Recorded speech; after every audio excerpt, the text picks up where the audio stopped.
We often think of science and religion as these two opposing forces, destined to split apart.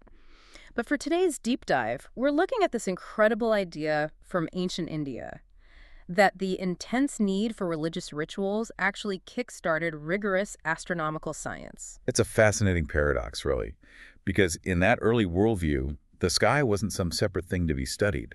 The cosmic and the earthly were completely intertwined. The universe had these three main parts, and the night sky was seen as almost like a flat, two-dimensional tapestry. A backdrop. Exactly, Yeah. just a backdrop. And things moving against it were what mattered. And the movement of the planets, that must have been incredibly reassuring. It was like visible proof that there was some kind of order to the universe. The planets were humanity's clocks. Their predictability was absolutely essential if you wanted to negotiate with the gods through your rituals. Which means the unpredictable things were terrifying. Oh, absolutely. Comets, meteors, and especially eclipses. These things were called utpat. They were seen as proof of divine anger, and they required immediate ceremonies to calm the gods down. You weren't measuring an eclipse. You were basically running for cover. Okay, so let's unpack that. If the goal is to appease the gods, then timing is everything.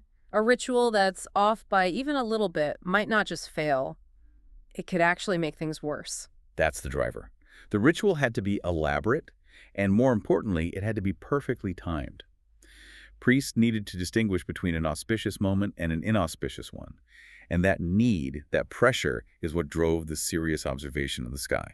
And the texts bear this out, right? We don't find this kind of detailed astronomical data in the really old philosophical Rig Veda. No, not at all. You find it in the Veda, which is essentially a how-to manual for performing rituals. Astronomy was born directly out of the needs of the sacred calendar. The nakshatra system is a perfect example of this, isn't it? It's so practical. It is. I mean, the moon is the fastest moving object in the night sky, so it's the perfect daily time marker. They divided its path into 27, sometimes 28, star groups, the nakshatras. And that gave rise to that wonderful story about the moon having 27 wives and spending one night with each of them in turn. A beautiful cultural narrative that's built on a foundation of pure, practical observation. It's a memory aid, really. So this whole tradition of ritual-based skywatching, it eventually leads to the first real astronomical text, the Vedanga Jyotish. Yes, and its oldest parts could go back as far as 1400 BC. It's pretty basic. It uses a 5-year lunisolar calendar, which wasn't very accurate. It ended up with a year that was 366 days long. Okay, so not great math. But here's the interesting part you mentioned. It was preserved because it was considered a sacred Vedic text, but nobody actually used it for long. Why? Because it was a scientific text. Yeah. And science, moves on. It was very quickly overtaken by better mathematics, more accurate observations. The science evolved, but the religious status that saved the text also froze it in time. That idea of a frozen text is so important for this whole story. We really have to dig into the different kinds of sources we're dealing with because they don't behave the same way at all. Exactly. I mean, think about the core Vedic texts, like the Rig Veda.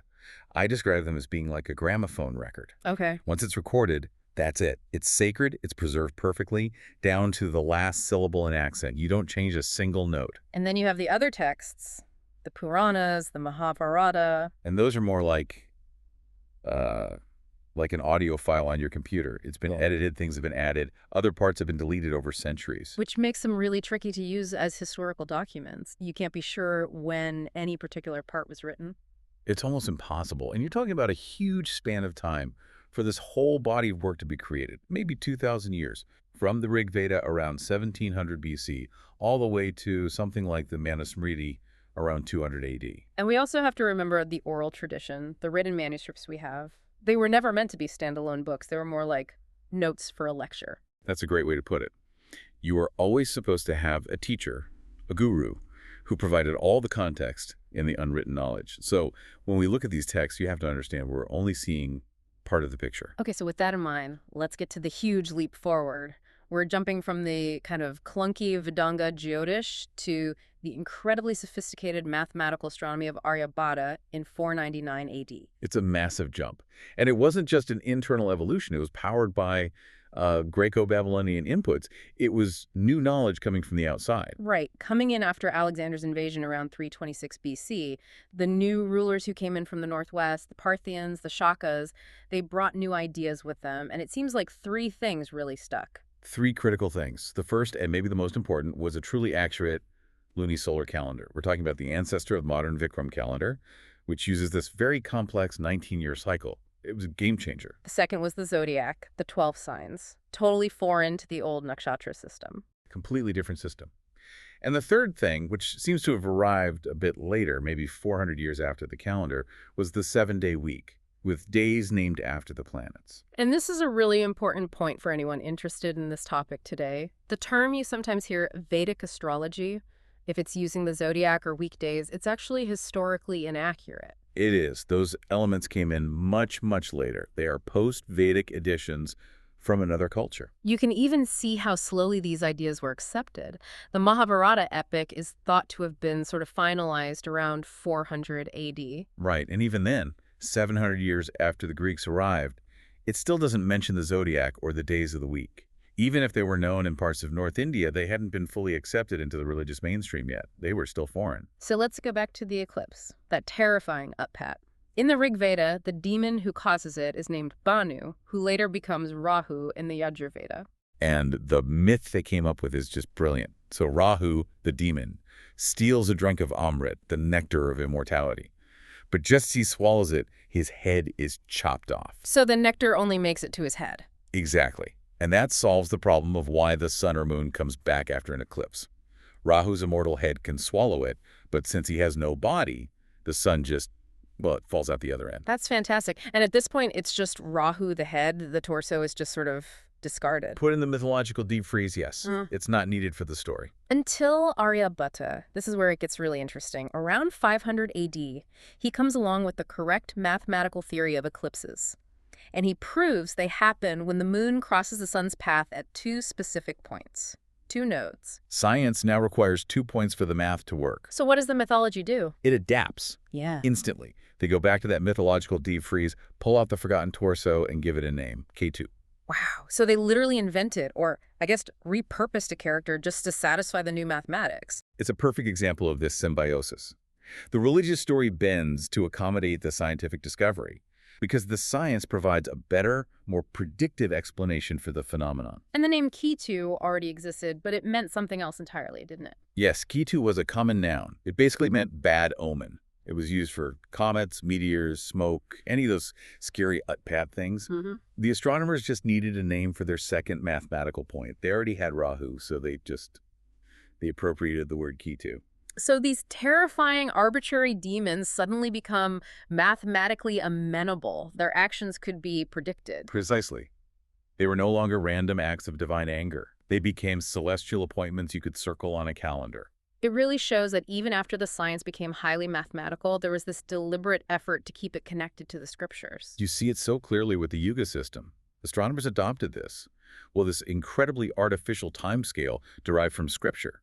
A Mahayuga, for example, is 4.32 million years. That sounds like a nightmarishly complex number to use for calculations. Why would they do that? To maintain continuity. It's a kind of intellectual compromise. So if you're an astronomer and you calculate that, say, Saturn's orbit takes 29.47 years, you wouldn't write it like that. Okay. You would express it as the number of full revolutions Saturn makes over one entire 4.32 million year Mahayuga. It forces the new math into the old scriptural framework. Sacrificing mathematical elegance to maintain religious coherence. That's fascinating. But sometimes the science did manage to break through and actually change the religious texts. Oh, yes. The Skanda Purana, which is a religious text, incorporates Aryabhata's really radical idea that the Earth is a sphere of Bugala and that it spins on its axis. And that idea was controversial even among other scientists at the time, wasn't it? Very. Many leading astronomers rejected the spinning Earth theory. But here it is, being accepted into a major religious Puranic text. So this brings us right to the heart of the matter, the eventual split. For a long time, science and scripture worked together. They were symbiotic. But science? Well, science keeps moving. It constantly progresses. But religious books, because of their sacred status, they get frozen. There isn't a mechanism to go back and issue a revised edition of a holy text every time there's a new scientific discovery. The knowledge that made it into the book becomes tradition. The gramophone record stops. But the science keeps going. And so the distance between the tradition and the latest science just gets wider and wider over time. When you look back at these ancient sacred texts, from any tradition, they were never written to contradict the science of their day. Not at all. They simply incorporated the best available physical knowledge of their time. The conflict only begins later when our scientific perception of the universe changes. But the sacred text is still reflecting the world as it was understood when it was written. It's an incredible journey, from rituals needing a calendar to the freezing of sacred texts, and then this amazing creative moment where mythology literally creates a body for a demon just to make Aryabhata's math work. The initial fusion of the two was completely natural. The later split isn't about some inherent hostility between science and religion. It's really just a problem of speed. Science is designed to update itself, and sacred texts, by their very nature, are not. That leaves us with a pretty provocative thought, then. It does. I mean, given that these sacred books so often absorb the cutting-edge science of their era, if we were to treat modern science as a kind of revealed truth today, what parts of our current understanding of, say, cosmology or physics do you think future generations might look back on as being hopelessly frozen and outdated?